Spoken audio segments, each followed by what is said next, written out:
when you after these big moments. But is it still special getting these big wins, here in Madison Square Garden, after everything you've done in your career? Absolutely. I'm super appreciative that I'm still able to do this. A lot of hard work's gone into it, a lot of sacrifices gone into it, but the stars just kind of aligned that I've been able to remain healthy and stay here, I get jazzed up in front of the big crowds, it's been a bit since COVID happened, right? I've only had 3 fights outside of the Apex. Wow. And and I lost one of them. So to fight in front of a New York, New Jersey crowd, I definitely felt like I got a pretty good push at the weigh-ins, yesterday, and they were behind me tonight. So it's important. The sport, the Apex, is cool and it's got its purpose, but the sport was made to be in front of big crowds. So just you fought MSG before, but yep. They had the scale from the Muhammad Ali Frazier thing up there. The crowd is on the prelims. You probably got the biggest pop. Even the commentary, everyone's singing your praises. Dana Cormier's shocked you've never had a major surgery before. So I guess what was fight week like? Because obviously UFC 300 we talked about for years. You got past that. Now you're fighting MSG. So just what was fight week like as a whole? Today at the office, honestly, it's there are new things. There are new things that happen, and new hurdles and all that stuff. But I've gotten so accustomed to them that it's like, oh, you've got a stomach bug, or oh, you hurt your leg, or oh, you're a pound heavier than you used to be. I was teasing my coach because he was upset about me being a pound and a half heavier than I normally weigh, and I was like, I feel great, we're gonna make it, because I know it's gonna suck, that weight cut. So the experience allows me to kind of roll with those punches and not let the little things bother me, because I know the big thing is stepping onto that canvas and defending myself against somebody that's trained for weeks to beat me up. And obviously Damon Jackson jumped the ghillie pretty deep in there, so I guess, is that how you saw the fight playing out, or was it just he gave you the neck and you're like, oh, I'm taking this home now? It was kind of how we saw it going. He's tricky. He's got a very tricky striking style. He throws kind of the awkward strikes. That front kick of his was landing. It wasn't landing super hard. Donald Cerrone kicked me a lot harder with the front kick, 10 years ago. But he's kind of a tough puzzle, but we knew that he'd force the takedown, and when he did, he has a tendency to leave his neck out, and that's what I do. I said it in one of the interviews before. I was rapping necks and cashing checks. That's what I love to do. Just a big hairy American winning machine. He put his gloves on the canvas after the fight. Did you get to talk to him after at all? Because it didn't seem like he was in the mood to talk to you in the broadcast. Not really. We've never really bumped into each other, before, and haven't really had the opportunity to have a conversation with him. I will always 100% back fighters on their decisions when it comes to that type of stuff. I can see life through the lens that he, has to live his life with, doing this for a job, and it's not easy. And there are a lot of people that would love to do it, but they can't, right? And we as fighters make a lot of sacrifices. We beat the crap out of ourselves day in, day out. I mean, that's what fight camp is. It's like, how hard can I push myself without actually hurting myself? And then, oh yeah, tomorrow I get to wake up and do the same damn thing over again. It's a tough living, and my hope is that it wasn't, it just wasn't an emotional thing. It was something that he's kind of planned on and thought about for a bit.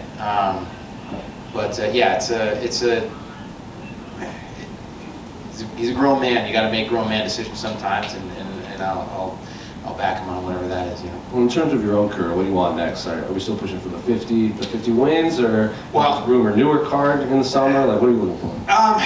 Yeah, I mean, like the 50 is the hard stop.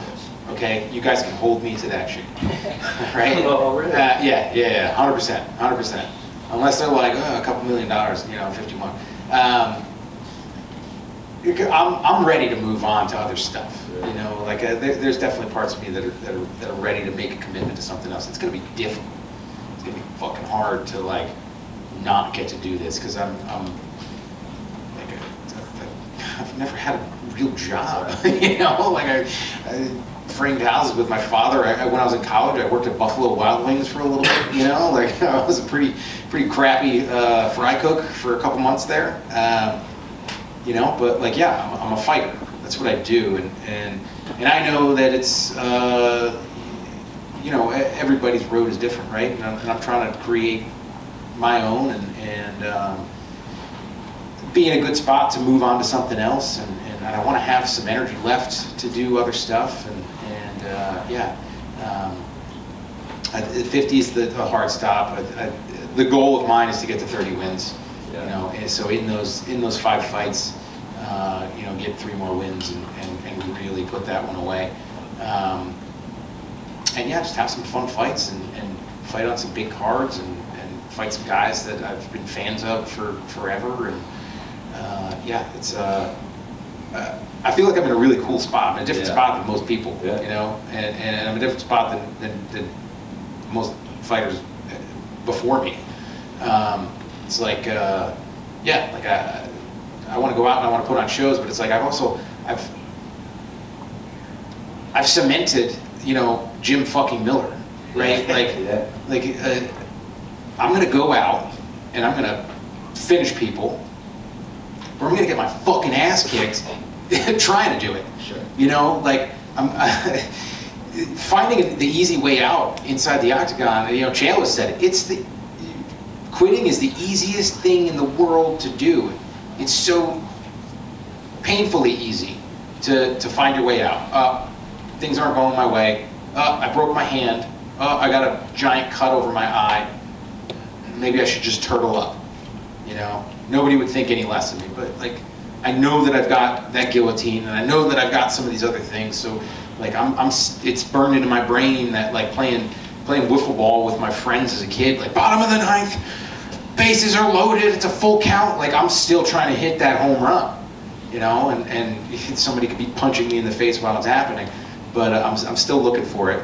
And yeah, you know what a Jim Miller fight is, and I'm proud of that. And you know, that's part of the reason why through some of the tougher times in my career, I'm still here, you know, because it's what I do. So in these 5 fights, I feel like you're a guy that can ask for guys that, you know, rematches and veterans like yourself. Are there names that you want for these 5 fights, or are you just happy to do the Jim Miller thing and fight whoever they put in front of you? I'm happy to fight whoever they got for me. You know, there are some cool fights I think left. You know, so there are a lot of guys. I like fighting guys that I'm a fan of, and you know, I am interested in maybe bumping up to 70 and fighting some guys up there, because I feel like at this point I am the old guy at lightweight, like by far, right? I feel like you've been me. Yeah. Whoa.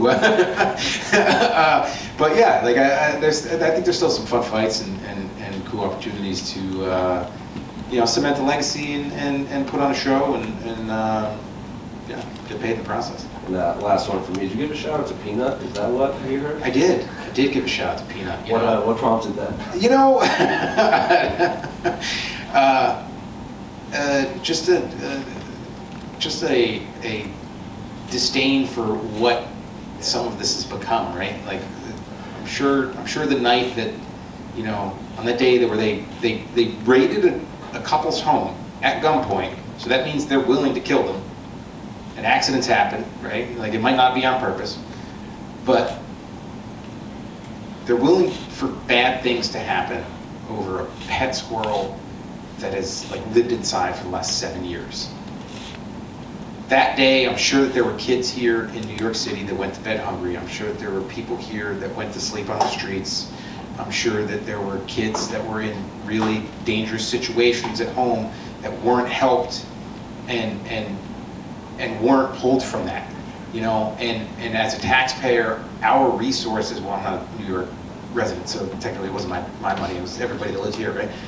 But like as a taxpayer, your work, your effort went into confiscating a fucking squirrel. Like, it's just ridiculous. It's ridiculous the amount of assets that were used, you know? And it's funny coming from a guy that eats squirrel. Yeah. Right? Like there's, you know, there's two sides to Jim, right? You know, like I'm a hunter and stuff like that, but it's like, you know, I freaking love animals, man, and like, this is somebody's pet. And again, it's not even about the pet. It's the fact that I value human life more than you know, a pet's, right? And then it's like, there could have been other things that were done with all that fucking money that would have helped people's lives, not just made a spectacle out of it. And it was like, you know, oh, hey, we're bored today, what are we gonna do? Well, let's go get this squirrel that, you know, somebody's got 500,000 followers on Instagram or some shit. Like, it doesn't make any sense. Please, somebody needs to make it make sense. Because how many people were like, yeah, this is awesome use of our time. Like, this is what I want to do. Nobody. And nobody said, hold on, let's reevaluate, let's do something else. So did you, when you brought up Peanut, because you're clearly fired up. Oh my God, I get it. Like, I think it's people that watched it probably say like, oh, that's a trending news story. Maybe he's just trying to talk to the fans. But you're legit angry at this. Did you plan this shout out? I might have. I might have, for the first time in 45, or so 27 wins, right? Like, how many times have I had that mic, you know, with Joe's hand or Bisping's or somebody else's? You know, and I use the platform to talk about a squirrel, you know, and the mismanagement of funds at the state level. R.I.P. Peanut. I think everybody got fired about that one. Looking at your career and then looking at today, I mean, I know we always ask, you know, like, where did this one rank up? But I mean, as you know, like you said, there's the 50 coming up. Mm-hmm. Where does this rank for you tonight, this moment, this special, just let alone just the eyeballs? You know, you got the president-elects out there, everybody's looking at this event. Where does this one rank in all these great fights that you've had? You know, the way that I have always looked at it is the most recent is the most important, right? Even this one, right? We're only an hour removed, not even, right? It's behind me now. Now we're moving on to the next one, you know. So it's part of my journey. It's part of the things that have shaped me. And yeah, like I'm happy about it. It was a good performance. It was a great crowd. And yeah, but like it's also it's already in the past. So let's go home, heal, and then get back in the gym and start worrying about that next one. I had the computer or the AI sort of look up UFC 400. I think it said 2031. No,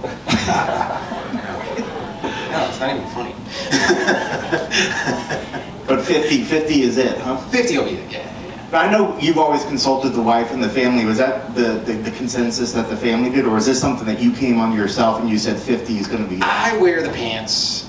No, yeah, you know, my wife and I talk about it. I mean, she's seen the highs, she's seen the lowest parts of the lows, and you know, she's been behind me pretty much the entire road, right? I met her right before my second fight at the first gym, you know, that I trained at, we trained at. And I know the hard nights are hard on her, and she doesn't.